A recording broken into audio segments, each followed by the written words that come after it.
And welcome back.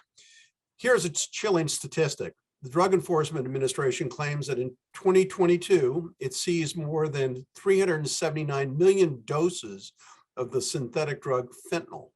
That's enough to kill every American. Here in Montgomery County, the overdoses involving use were up 77%. And the problem is so pervasive that MCPS is hosting a Narcan training program. Narcan is the drug that revives people who, once they've had an overdose. They're going to host a program on Saturday, the 28th, to teach people how to administer Narcan. Cheryl, you recently campaigned for a seat on the county council. Was the drug problem a major topic of concern during your campaign? Absolutely. I lost my niece here in Montgomery County in 2021 to a fentanyl overdose. They found the person that sold it to her. He was from Baltimore City, came into our county, sold her pure fentanyl.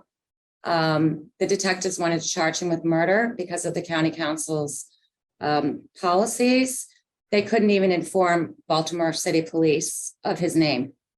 So there's that aspect. There are many regulations on the books via the council that helps, that doesn't thwart the distribution of selling fentanyl. So I'm one of, unfortunately, millions of people around the world, or hundreds of thousands of people, certainly in our state, that are dealing with this on many levels. I'm sorry, my first and top solution to that would be to, unfortunately, we have to end our sanctuary status, end the influx of illegal immigrants that are coming in unvetted. I'm not saying this is completely 100% their fault, but there is an uptick in the drug cartels entering our county and our state, and hence the availability for fentanyl in every aspect. In cannabis, it's showing up everywhere. It has risen, and it will continue to do so.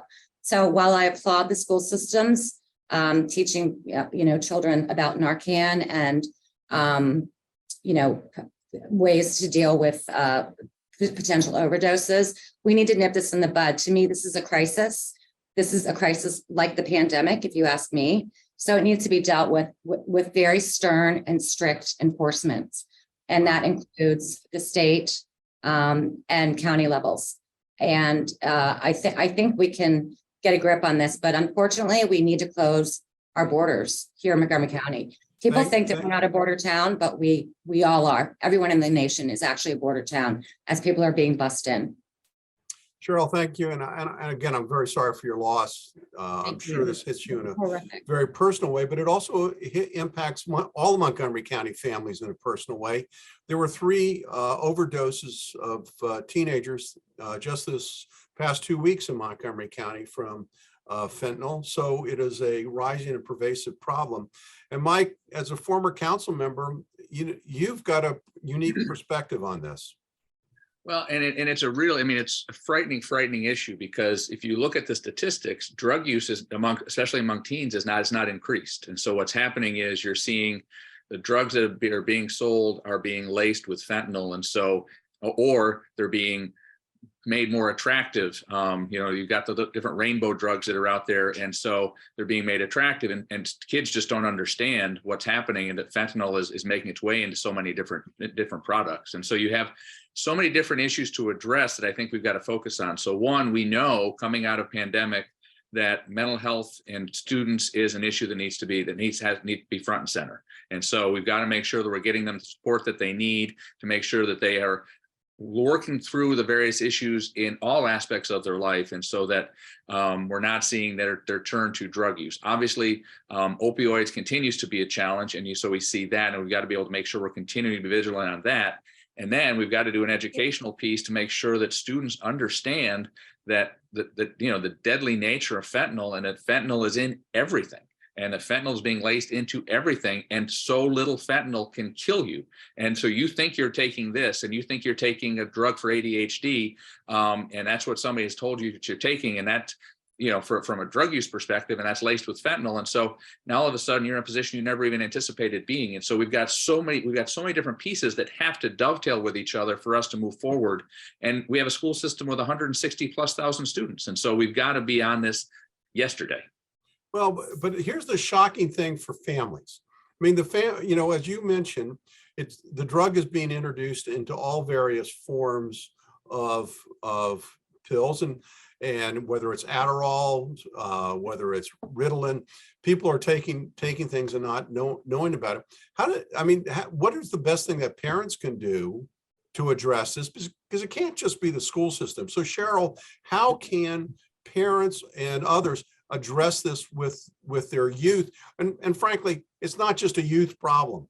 The District of Columbia has seen an increasing uptick in fentanyl deaths among adults. So it's not just a youth problem, but let's focus on that. Cheryl. Well, you're right. It's not just a youth problem. My niece was about to turn 30. She died 2 days before her 30th birthday. So it's not just a youth problem. But I think I say this across the board with anything. Parents need to do research. They need to understand the different language that children use with one another. Get involved, get on their phone, see what TikToks they're reading. You can buy drugs off of Craigslist. There's a certain way to do that. There's verbiage. Amazing. Parents need to really I learned it all through my niece. She had this addiction for years. So I learned, the different verbiage, and trust me, it's still pretty much the same. And also, we've got to lift children up to realize they need to respect themselves. And again, this has been the age-old problem. Oh, well, they're doing it, so it's cool.